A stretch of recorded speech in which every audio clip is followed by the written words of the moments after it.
đời nó cho nên khơi cam bì tụi bạn tụi đánh nên khơi cam bì đấy tụi nó tụi huấn na tụi nó trở long tụi nó chọn đa tụi nó chọn liên nhau long tụi nó chọn đa khơi tụi bếp đó nu nó là ha tụi nó chơi liên này có khơi tụi nu nó cho nên là khơi cam bì hai tụi nó tụi mình nhiều khơi cam bì á khơi cam bì hăng con chơi xe nè chó nha khơi khóc luôn nó chị à khơi cam bì đu luôn xem nào nè cái khóc cam bì à khơi xuống nào bên ấy nó cái chỉ khá liền tôi nhớ tao té nó nè nó đang nhớ tao té nó chị cái cam bì nhưng chỉ khá cái này nè nó ra bé lúc trẻ ít tụi nó cho xìa là bố tao nó là hạt tụi nó người ta tại khơi cam bì nè tao là chuyện đâu cậu sẽ cái cam bì tao bây giờ cậu đâu mà nè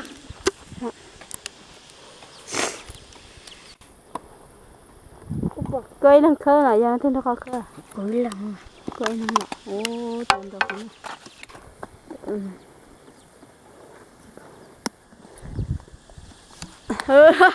tôi nhỉ huấn na khơi cam bì ya tụi nó khơi cam bì tao đâu cả tụi nó rồi tụi cho với nó chỉ long tụi nó chọn đàn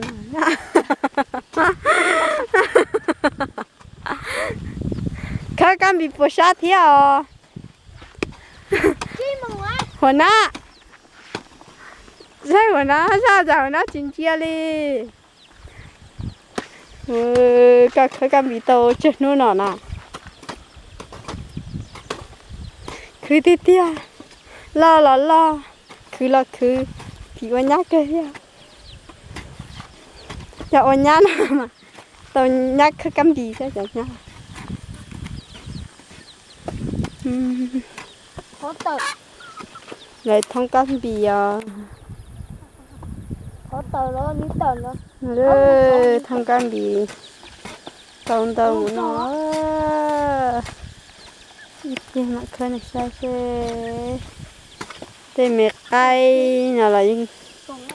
gì nó cơ tại vì chúng tụi nó cay cho nó cay cam bì xưa tôi tì khơi cam bì bữa sao thế nào tôi tì là không thích khơi khơi cam bì bữa sao thế à chỉ tới bên thôi này chỗ kia đâu nhiều cái chỗ lừa chỗ kia chỗ kia ơi ba đó lấy chỗ cái chỗ cái cam bì ơi chỗ ơi chỗ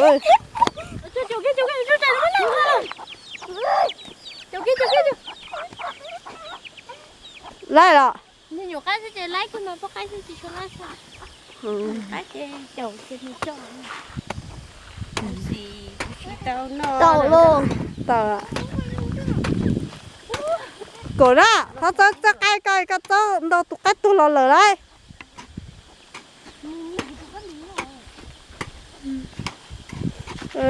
chả phải nay khơi cam bì nào mà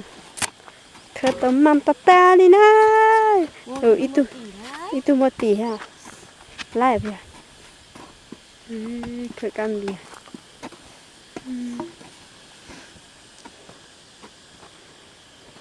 khơi cho học quá lỡ lo bị nó chứ đi thì có phải đưa tí nha có trồng ngỏ rồi nó này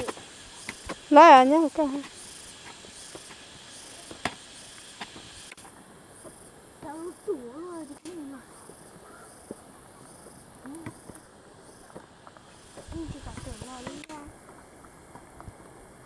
lấy bé thì đưa tôi tiền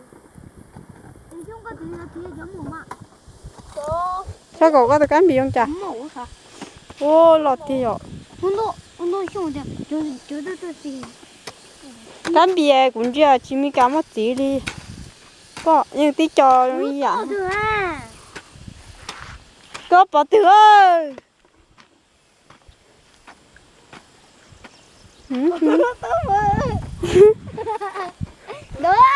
Đã nói. Ôi,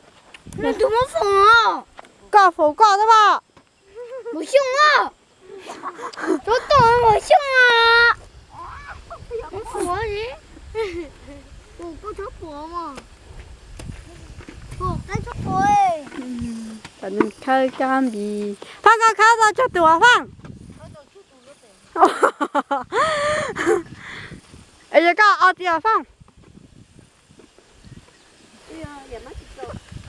Tìa cam bì chỉ sâu à chị. Giờ mắt chỉ sâu à.